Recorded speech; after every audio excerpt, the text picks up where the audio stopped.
Setelah lama terdiam, Kaisar Abyss akhirnya berkata dengan susah payah. Jika saya bersedia menandatangani kontrak yang setara dengan Anda, apakah Anda bersedia membantu saya? Mendengar kata-kata Kaisar Abyss, Chu Xingyun hanya bisa terpana kilatan melintas di matanya. Meskipun Chu Xingyun sebenarnya memiliki rencana untuk jurang, ia tidak berharap itu terwujud dalam waktu singkat.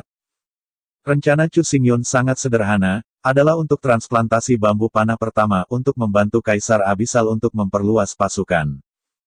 Setelah perluasan pasukan selesai, keselamatan Arrow Bambu dan Emperor of the Abyss menentukan hidup dan mati keluarga Abyss. Pada saat itu, Chu Xingyun memiliki kekuatan untuk membunuh dan membunuh seluruh jurang. Selama dia tidak melakukan apa-apa, bambu panah itu akan mati satu demi satu, dan jurang akan saling membunuh untuk kehancuran karena kekurangan makanan. Pada saat itu, keluarga Abyss hanya bisa bertindak sesuai dengan wajah Chu Xingyun, bahkan Kaisar Abyss tidak berani untuk tidak menaati Chu Xingyun sama sekali. Tapi yang tidak kuharapkan adalah bahwa Kaisar Abyssal berpikir begitu dalam dan sejauh ini. Melihat Kaisar Abyssal dengan kagum, Chu Xingyun menggelengkan kepalanya dan berkata, kontrak kesetaraan tidak dapat bekerja di bawah kontrak kesetaraan, bahkan jika Anda ingin menyerang umat manusia, saya tidak bisa menghentikannya. Mendengar jawaban Chu Xingyun, Kaisar Abyss tiba-tiba menjadi terdiam. Dengan hati-hati mengatur sumpah setan, tidak pernah menyerang umat manusia, tetapi ini tidak cukup, siapa yang tahu apakah manusia akan menyerang apakah mungkin untuk melawan. Selain itu, alasan mengapa Chu Xingyun menghargai keluarga Jurang Maut adalah karena mereka tidak menggunakan kekuatan keluarga Jurang Maut, sehingga tidak ada pihak yang akan puas dengan sumpah seperti itu. Menatap secara mendalam pada Chu Xingyun, meskipun dia tidak mau mengakuinya, Kaisar Abyss tahu bahwa kecerdasan Chu Xingyun jauh di atasnya. Ketika memikirkannya, Kaisar Abyss berkata, saya tahu Anda sangat cerdas dan punya banyak ide, jadi masih terserah pada Anda untuk menemukan solusi. Bagaimanapun, saya berharap dapat mencapai kerja sama dengan Anda. Menghadapi permintaan Kaisar Abyss, Chu Xingyun mengerutkan kening, ragu untuk berbicara. Melihat adegan ini, Kaisar Abyssal dengan cemas berkata, jika Anda punya ide, terlepas dari hubungan di antara kami, Anda tidak perlu menyembunyikannya. Setelah menarik napas panjang, Chu Xingyun berkata, ada cara untuk melakukannya, tetapi Anda harus memastikan bahwa Anda tidak marah. Tenang dan berpikir keras sebelum saya bisa mengatakannya. Melihat Chu Xingyun dengan bingung, Kaisar Abyss berkata, saya tidak mengerti mengapa saya marah, bahkan jika Anda meminta saya untuk menjadi kepatuhan Anda, saya tidak akan marah. Ini. Melihat diam-diam pada Kaisar Abyss, Chu Xingyun benar-benar tidak bisa memahami pikirannya. Jika ini mengubah Kaisar manusia, Chu Xingyun pergi ke pintu dan memintanya menjadi pelayan kekaisarannya. Kaisar pasti tidak akan mengatakan apa-apa, dan bahkan jika ia dipadamkan di tempat, ia bahkan tidak akan ragu. Meskipun dia tidak mengerti, Chu Xingyun merasa lega. Menatap secara mendalam pada Kaisar Abyss, Chu Xingyun berkata, pernahkah Anda mendengar tentang kontrak binatang perang klan iblis? Kontrak binatang perang. Mendengar kata-kata Chu Xingyun, wajah Kaisar Abyss bingung, rupanya. Dia belum pernah mendengar tentang kontrak binatang perang. Melihat Kaisar Jurang dengan wajah kosong, Chu Xingyun menggelengkan kepalanya tanpa sadar. Kalau dipikir-pikir itu dengan hati-hati, pintu masuk ke sini hanya bagian tanpa angin, dan pintu masuk ke bagian selalu berada di wilayah ras manusia. Oleh karena itu, Kaisar Abyssal belum berhubungan dengan klan iblis, juga tidak tahu apa binatang buas klan iblis itu. Mengorganisasikan bahasa itu, Chu Xingyun menjelaskan. Kontrak yang disebut binatang perang adalah kontrak yang ditandatangani antara klan iblis dan binatang iblis yang kuat. Kontrak binatang perang adalah kontrak berdasarkan kehendak klan iblis, yang memiliki batasan pada kedua belah pihak. Sebagai Raja Iblis, Anda harus menyediakan sumber daya yang melimpah dan membudidayakan binatang perang dengan penuh semangat. Sebagai imbalannya, binatang perang harus berjuang untuk Raja Iblis. Menghadapi penjelasan Chu Xingyun, Kaisar Abyss ragu-ragu dan berkata, apa yang dimaksud kontrak dengan sumber daya yang kaya? Sambil menggelengkan kepalanya, Chu Xingyun berkata, tidak ada arti khusus, apa sumber daya spesifik dan seberapa kaya mereka, yang secara khusus disepakati ketika kedua belah pihak menandatangani kontrak. Beberapa monster hanya membutuhkan makanan darah, selama mereka mengendalikan makanannya. Beberapa monster membutuhkan batu roh, rumput roh, dan bahkan persediaan seperti roh. Setelah jeda, Chu Xingyun berkata. Singkatnya, ini sebenarnya adalah hubungan kerja permanen. Mendengar penjelasan singkat tapi jelas Chu Xingyun, Kaisar Abyss tiba-tiba merasa tiba-tiba. Dengan ragu memandang Chu Xingyun, Kaisar Abyssal berkata. Jika Anda dan saya mencapai kontrak binatang buas, maka Anda harus memberi saya banyak panah dan bambu, dan ketika Anda membutuhkan, saya harus berjuang untuk Anda. Apakah itu? Mengangguk kepalanya, Chu Xingyun berkata. Ya, Anda dapat menyetujui jumlah spesifik Jianzu. Selama saya mencapainya, Anda harus berjuang untuk saya. Bahkan jika itu sangat berbahaya, Anda tidak akan pernah bisa mundur. Melihat Chu Xingyun dengan takjub, Kaisar Abyss berkata. Saya tidak mengerti apakah ada perbedaan antara ini dan pekerjaan. Menggelengkan kepalanya, Chu Xingyun berkata. Tentu saja ada perbedaan. Pertama-tama, pekerjaan ini permanen. Setelah kontrak tercapai, itu akan berlaku seumur hidup. Selain itu, jika Anda merekrut, Anda memiliki hak untuk menolak. Jika Anda bertarung terlalu berbahaya, Anda mungkin tidak menerima pekerjaan itu, bukan? Sambil menggelengkan kepalanya, Kaisar Abyssal berkata. Keluarga jurang kami, tidak pernah takut akan bahaya, bahkan jika kita tahu bahwa kita akan mati, kita tidak akan pernah menyusut kembali. Melihat mendalam pada Chu Xingyun, Kaisar Abyss berkata.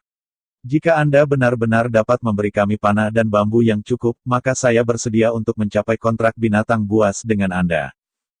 Ini. Dengan ragu memandang Kaisar Abyss, meskipun dia ingin segera menandatangani kontrak, tetapi untuk menghindari konflik di masa depan, banyak kata harus dijelaskan terlebih dahulu.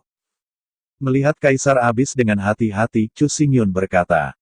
Kamu sebaiknya berpikir jernih, begitu kontrak tercapai, kamu tidak bisa memulai perang sesuka hati, tentara jurang hanya akan bertarung untukku. Dengan tidak sabar melambaikan beberapa cakar, Kaisar Abyssal berkata. Aku tidak pernah peduli untuk siapa pertempuran ini, mengapa kamu peduli tentang itu? Melihat Kaisar Abyss dalam keadaan bingung, Chu Xingyun berkata. Bukankah semua perang yang Anda lakukan tidak memiliki tujuan? Sambil menggelengkan kepalanya, Kaisar Abyssal berkata. Bagaimana mungkin tidak ada tujuan? Kami memiliki dua tujuan, satu untuk makanan dan yang lainnya untuk evolusi. Setelah jeda, Kaisar Abyssal berkata. Jika kamu bisa menyediakan cukup panah bambu, maka kita tidak perlu berjuang untuk makanan. Dengan cara ini, hanya ada satu tujuan yang tersisa, yaitu evolusi. Mendengar penjelasan jurang maut, Chu Xingyun menghela nafas. Sebagian besar perang Zek adalah untuk predasi, yang disebut orang memakan makanan, dan Zek sebenarnya sama. Namun, tidak semua pertempuran Zek adalah untuk predasi. Ambil kumbang Abyssal sebagai contoh, mereka memakan batang tanaman dan sama sekali tidak memakan makhluk bawah tanah lainnya. Jangan memperlakukan satu sama lain sebagai makanan, tetapi tetap berjuang keras untuk evolusi. Di dunia jurang, daging yang lemah dan makanan yang kuat, jika mereka tidak dapat terus berevolusi dan menjadi lebih kuat, mereka akan dihilangkan. Predator akan hidup sekarang. Evolusi adalah hidup di masa depan. Melihat ekspresi terkejut Chu Xingyun, Kaisar Abyss berkata. Jika ada cukup makanan, tujuan pertempuran kita adalah untuk berevolusi, jadi kita tidak peduli siapa yang diperjuangkan. Melihat Kaisar Abyss dengan senyum pahit, Chu Xingyun akhirnya mengerti ide keluarga Abyss. Bahkan dengan makanan yang cukup, mereka akan terus berjuang, tetapi kali ini, tujuan pertarungan itu sangat sederhana, hanya untuk berevolusi. Dalam keadaan perang, pertarungan antara hidup dan mati adalah yang termudah untuk membiarkan kumbang Abyssal berkembang. Semakin intens pertempuran, semakin banyak kumbang Abyssal yang mati, semakin cepat evolusi. Jika Anda tidak bertarung untuk waktu yang lama, itu akan memudar, dan menjadi kurang dan kurang efektif. Bahkan ketebalan karapas akan menjadi lebih tipis. Jika terus berlanjut, kumbang Abyssal mungkin akan punah. Ketika Chu Xingyun memikirkannya, Kaisar Abyssal berkata dengan hati-hati. Tapi kita harus mengatakannya terlebih dahulu. Jika Anda tidak bisa memberi kami pertempuran yang cukup dan sengit, maka kami memiliki hak untuk bertarung melawan ras jurang lainnya. Sambil menggelengkan kepalanya, Chu Xingyun berkata, ini tidak cukup. Di bawah kontrak binatang perang, Anda tidak diperbolehkan bertarung secara pribadi. Ini dibatasi oleh kontrak. Bayangkan bahwa ketika klan iblis beristirahat di belakang, apakah binatang perang mereka berani bertarung dengan santai? Jika Anda berani, kepada siapa? Untuk klan iblis lainnya? Atau melawan binatang perang lainnya? Mendengar kata-kata Chu Xingyun, Kaisar Abis tiba-tiba berhenti berbicara. Untuk waktu yang lama, Kaisar Abisal berkata, jika tidak ada pertempuran untuk waktu yang lama, maka kita tidak jauh dari kepunahan. Melambai tertekan dengan 6 kaki, Kaisar Abisal berkata, lawanku terus berjuang dan berevolusi. Begitu kita berdiri diam, kita pasti akan dilampaui. Haha. Menghadapi kekhawatiran Kaisar Abis, Chu Xingyun tertawa. Tidakkah kamu tahu bahwa manusia sangat menyukai batu roh, batu giok, dan perhiasan emas dan perak? Kata Chu Xingyun sambil tersenyum. Mendengar kata-kata Chu Xingyun, Kaisar Abis pada awalnya tidak memahaminya, tetapi segera dia mengerti. Ya, mata uang sirkulasi manusia adalah batu roh, dan kecintaannya pada emas, perak, dan perhiasan sama sekali tidak dapat dipahami oleh jurang maut. Ras yang paling tak terpisahkan dari berbagai tempat adalah semua jenis batu roh dan perhiasan emas dan perak yang hanya merupakan produk khusus dari dunia bawah tanah. Karena Chu Xingyun menyukai ini, tidak bisa dihindari bahwa keluarga jurang tidak akan menganggur, mengurangi kekuatan pasukan jurang maut, belum lagi, dan mereka tidak bisa mengambil harta emas dan perak. Demi Kaisar Anshan Yuan, Chu Xingyun berkata, kamu bisa tenang, aku bisa berdiri sendiri dengan sumpah. Bagaimanapun, aku tidak akan pernah membiarkanmu bertarung tanpa perlawanan. Mendengar ini, Kaisar Abisal tidak lagi memiliki keberatan, setelah keduanya berulang kali mengkonfirmasi perjanjian yang relevan dari kontrak binatang perang, di bawah naungan Chu Xingyun, keduanya menyimpulkan kontrak binatang perang. Menurut kontrak binatang buas, Chu Xingyun harus memberi keluarga bambu jurang rebung yang cukup untuk konsumsi ratusan juta setan jurang maut. Sebagai imbalannya, populasi yang diperintahkan oleh Abisal Kaisar Zun akan mematuhi semua perintah Chu Xingyun dan berjuang untuk Chu Xingyun. Setelah kontrak tercapai, Chu Xingyun sangat bersemangat dan tidak tahu bagaimana mengungkapkannya. Kumbang Jurang, juga dikenal sebagai monster jurang, adalah salah satu ras paling kuat di jurang. Monster jurang adalah semua prajurit. Mereka dilahirkan untuk melakukan hanya dua hal, satu berkelahi, dan yang lain berkelahi. Alasan mengapa mereka adalah dua hal adalah karena motivasi mereka berbeda. Pertempuran pertama adalah untuk pemangsaan. Pertempuran kedua adalah untuk evolusi. Perlu disebutkan bahwa ada banyak monster jurang maut, dan seluruh dunia bawah tanah tidak hanya sekelompok Kaisar Abis. Ketika Chu Xingyun bergegas ke Wufeng Abis, kumbang abisal yang ditemui di sepanjang jalan tidak berafiliasi dengan Kaisar Abisal, dan mereka liar. Yang sama adalah monster jurang, tetapi monster-monster jurang ini di bawah perintah Kaisar Abisal telah mengalami evolusi yang tak terhitung jumlahnya, sehingga kekuatan individu sangat kuat, dan tidak ada yang lain. Ketebalan, kekerasan, dan ketangguhan Karapas sendiri jauh dari dunia. Setelah evolusi yang tak terhitung jumlahnya, iblis jurang di bawah perintah Kaisar Abisal, baik eksternal maupun internal, sama sekali berbeda dari iblis jurang maut biasa. Kaisar Abisal memiliki nada. Semua penampilan monster jurang adalah yang paling cocok untuk bertarung. Dibandingkan dengan monster jurang biasa, mereka bahkan dapat dianggap sebagai dua jenis makhluk. Setelah mencapai kontrak perang binatang, Chu Xingyun juga sopan, dan segera mengeluarkan perintah, semua iblis jurang di bawah Kaisar Abisal dihormati, semua berkumpul kembali. Sementara Kaisar Abisal mengumpulkan pasukan Abisal, Chu Xingyun bergegas kembali ke Pulau Tiangong dan melepas semua batu roh yang tertanam dalam susunan roh teleportasi. Dengan cara ini, orang luar tidak bisa melewati susunan teleportasi dan tiba di Pulau Tiangong. Malam itu, di bawah perintah Chu Xingyun, 100.000 serangga jurang tingkat kaisar terbang keluar di sepanjang saluran Tiangong. Dengan kerja sama 100.000 kaisar jurang tingkat kaisar bela diri, pelabuhan itu hancur total. Setelah penghancuran pelabuhan, 100.000 Abisal Wom King kembali ke dunia bawah tanah. Misi mereka hanya satu, yaitu untuk melindungi satu dunia Abisal besar dan satu kecil. Raja-raja serangga Abisal lainnya dari 97.000 alam nirvana keluar berkelompok dan mencapai permukaan Pulau Tiangong di siang hari bolong. Karena jalan terputus dan suku Hai tidak dapat pergi ke darat, bahkan jika jurang mencapai permukaan, tidak ada yang tahu. Kumbang jurang tingkat nirvana 900.000 pertama kali memakan bambu panas segar, dan kemudian mulai menggali. Iblis jurang di bawah perintah Kaisar Abisal tidak sama dengan iblis jurang maut, terutama kaki depan dari pertempuran utama sangat berbeda. Sepasang kaki depan yang ramping dan kuat, ketika dibuka, seperti sepasang gunting yang sangat tajam, bahkan senjata baja masih terpotong. Ketika ditutup, itu terlihat seperti dua pedang panjang yang tajam. Jika satu pedang menusuk ke bawah, bahkan batu yang keras akan ditusuk dalam sekejap. Tetapi pada saat ini, mereka tidak terbiasa bertarung, tetapi digunakan untuk menggali bumi. Dibandingkan dengan batu keras, tanah di Pulau Tiangong selembut kue, mudah dan sederhana untuk menggali sepotong besar. Dalam kasus manusia biasa, yang tidak diolah, tanah ini sulit untuk diangkut. Tapi ini setelah semua kumbang abisal dari Nirvana, bukan orang biasa. Setelah menggunakan energi dalam tubuh untuk mengompresi tanah yang digali menjadi bola bumi berdiameter 1 meter, monster jurang akan merayap di bola bumi, dan 6 kaki tajam akan dimasukkan ke dalam bola bumi untuk mengambil bola bumi dan terbang. Terbang ke pintu masuk Tiangong Passage dan lemparkan bola bumi langsung ke dalam lubang. Bola bumi akan secara otomatis mengikuti kemiringan curam 60 derajat dan bergulir ke bawah ke dunia kecil jurang. Saat sejumlah besar tanah digali, batu kuning coklat itu terekspos di bawah tanah. Ketika penggalian dilanjutkan ke hari berikutnya, semakin banyak tanah berbatu terbuka, yang menarik perhatian Chu Xingyun. Setelah menjelajahi seluruh pulau, Chu Xingyun merasa sangat tidak berdaya bahwa semua tanah di Pulau Tiangong bertambah cukup untuk menutupi dunia kecil. Jika diangkut ke dunia besar di mana klan iblis sekarang tinggal, tanah ini tidak akan menyebar banyak.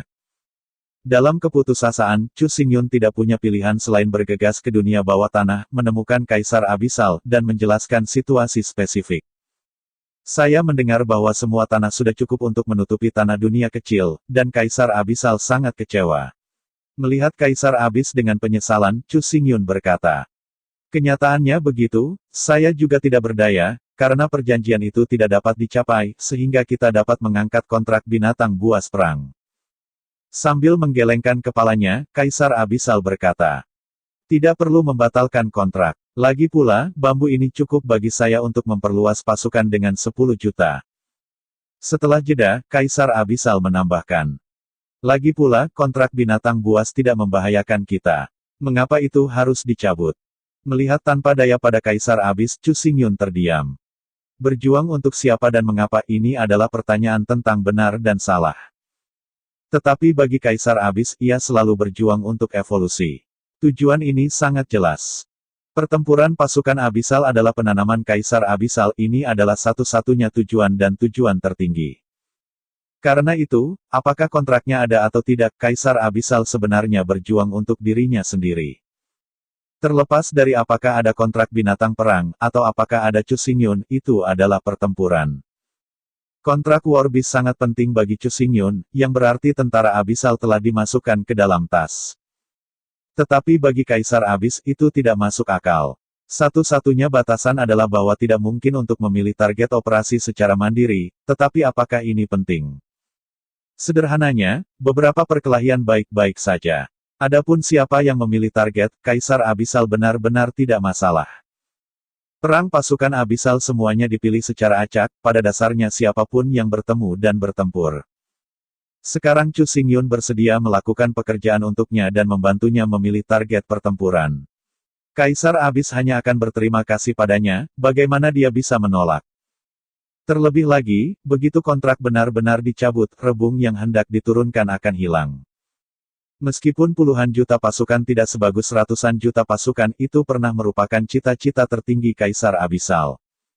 Melihat Kaisar Abis tidak keberatan, apalagi membatalkan kontrak, Chu Xingyun merasa lega. Melihat Kaisar Abis dengan senyum, Chu Xingyun berkata, "Meskipun saya tidak bisa memberi Anda cukup bambu dan bambu yang dikonsumsi oleh pasukan jurang maut, tapi saya percaya bahwa di dunia ini, tidak hanya bambu seperti ini cocok untuk kelompok jurang maut. Makanlah." Hah? Melihat Chu Xingyun dengan curiga, Kaisar Abis berpikir cepat. Melihat Kaisar Abis dengan serius, Chu Xingyun berkata, "Ada banyak tanaman yang kaya berbagai unsur logam, dan tidak hanya panah bambu bermanfaat bagi Anda." Ya. Mendengar ini, Kaisar Abis membuka matanya tanpa sadar. Bambu panah kaya akan besi olahan, yang sangat bermanfaat bagi mereka, tetapi jika seluruh dunia adalah satu-satunya bambu panah yang menguntungkan mereka, ini jelas mustahil. Maksudmu, apakah kamu mau mencari makanan yang lebih banyak dan lebih baik untuk kita? Kaisar Abyss berkata dengan penuh harap. Mengangguk, Chu Xingyun berkata. Tentu saja, karena kamu tidak melepaskan kontrak, pasukan jurang adalah binatang perangku. Semakin kuat kamu, semakin kuat kekuatanku. Oke. Mendengar kata-kata Chu Xingyun, Kaisar Abyss mengangguk lagi dan lagi. Bagus, lalu cepat-cepat menemukan kami, pasukan jurang mautku akan berjuang untukmu kapan saja. Dengan senyum pahit, dia menggelengkan kepalanya, Chu Xingyun berkata. Jangan khawatir, nasi harus dimakan sedikit demi sedikit. Kami masih memindahkan bambu panah terlebih dahulu, dan kemudian mempertimbangkan hal-hal lain. Dia memiringkan kepalanya dan berpikir sejenak, Kaisar Abyss dengan cepat menemukan jawabannya. Bahkan jika ada bahan yang cukup sekarang, dia tidak bisa segera memperluas pasukan jurang maut menjadi 100 juta. Setelah menambah pasukannya menjadi 10 juta, dia harus beristirahat setidaknya 10 tahun sebelum dia bisa mengembangkan pasukannya lagi. Selain itu, setiap kali pasukan diperluas itu hanya dapat diperluas dengan 10 juta menjadi 10 juta. Tidak mungkin untuk memperluas pasukan menjadi 100 juta pada satu waktu. Oleh karena itu, selama Chu Xingyun benar-benar bersedia membantu, dia punya waktu untuk menemukan dan mempersiapkan, yang tidak akan menunda rencana ekspansi. Setelah negosiasi, Chu Xingyun meninggalkan dunia bawah tanah kecil, mengendarai Taiksu Devouring Spirit Python, dan bergegas ke markas kamar dagang Baiyun di kota Jiuxiao. Meskipun kami tidak terburu-buru untuk bermigrasi tanaman lain, mengumpulkan berbagai sampel tanaman harus segera dimulai. Ada banyak jenis tanaman di dunia, dan tidak ada yang tahu yang mana yang terbaik untuk monster jurang. Satu-satunya cara adalah mengumpulkan sampel tanaman sebanyak mungkin dan mengirimkannya ke Kaisar Abyssal untuk dipilih olehnya. Sepanjang jalan untuk mencapai kamar dagang Baiyun, sebagai salah satu dari dua pemilik utama kamar dagang Baiyun, Chu Xingyun secara alami tidak terhalang. Begitu dia melihat Bai Bing, Chu Xingyun mendengar berita yang sangat buruk. Dalam kamar dagang Baiyun, Bai Bing duduk dengan marah di kursi. Berseberangan dengannya, Chu Xingyun juga tampak seperti biru. Diam untuk waktu yang lama, Chu Xingyun berkata. Mengapa Departemen Militer harus membatalkan kontrak pembelian kami? Apakah ini juga sesuai aturan? Menatap Chu Xingyun tanpa daya, Bai Bing berkata. Jika kita menyita Pulau Tiangong, maka kontrak ini tidak dapat dibatalkan, tetapi ketika kita menerima Pulau Tiangong, hasilnya adalah. Sambil mengerutkan kening, Chu Xingyun tahu di mana perhitungan militer. Jelas, Departemen Militer mengikat desain panah emas tajam ke Pulau Tiangong. Ini setara dengan mengatakan bahwa Chu Xingyun menggantikan Pulau Tiangong dengan gambar desain. Akibatnya, perjanjian pembelian antara Kamar Dagang Baiyun dan Departemen Militer secara alami kehilangan jaminannya. Mulai sekarang, Chu Xingyun dapat bertobat dan kembali langsung ke Pulau Tiangong, sehingga Departemen Militer tidak dapat membatalkan kontrak pembelian. Tapi Chu Xingyun mungkin sangat bodoh, ini benar-benar akhir untuk mengembalikan Pulau Tiangong ke militer. Sekarang, Departemen Militer memiliki jutaan pengrajin yang mampu menghasilkan panah emas tajam ledakan. Jika Pulau Tiangong pulih, Chu Xingyun tidak akan dapat menghasilkan panah emas tajam ledakan bahkan jika ia memiliki daya beli dari Departemen Militer. Menggelengkan kepalanya dengan letih, Chu Xingyun berkata. Lupakan saja, karena memang sudah begitu, kami baru saja keluar dari bisnis senjata. Menghadapi keputusan Chu Xingyun, Bai Bing menangis, dan dapat dikatakan penuh dengan pendapat tentang Sui Liuxiang. Alasan mengapa Kementerian Urusan Militer melakukan ini adalah hasil dari intervensi Five Great Junjis. Sui Liuxiang memiliki bakat yang sangat tinggi, tetapi dia masih tidak memiliki kemampuan untuk menyelesaikan masalah yang disebabkannya. Dia selalu buta terhadap penderitaan orang lain. Meskipun Sui Liuxiang akan menjadi seorang kaisar di masa depan, apa hubungannya dengan Bai Bing dan yang lainnya? Bahkan, semua orang ingin menjadi Kaisar Zun, dan tidak ada yang mau ketinggalan.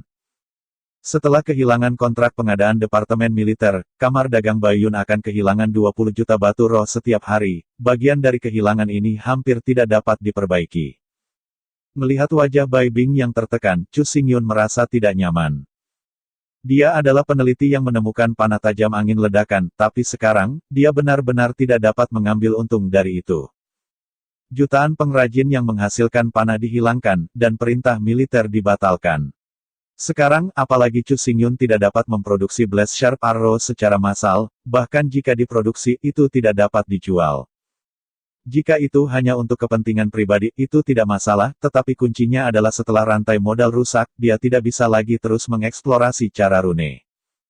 Jika ada cukup kekayaan untuk didukung, Chu Xingyun yakin bahwa dalam 100 tahun, ia akan meneliti cukup untuk menghancurkan klan iblis dan klan iblis, sehingga seluruh umat manusia dapat menjadi senjata super yang didominasi oleh alam semesta.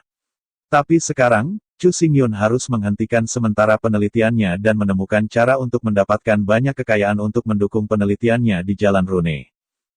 Oke kakak, terima kasih.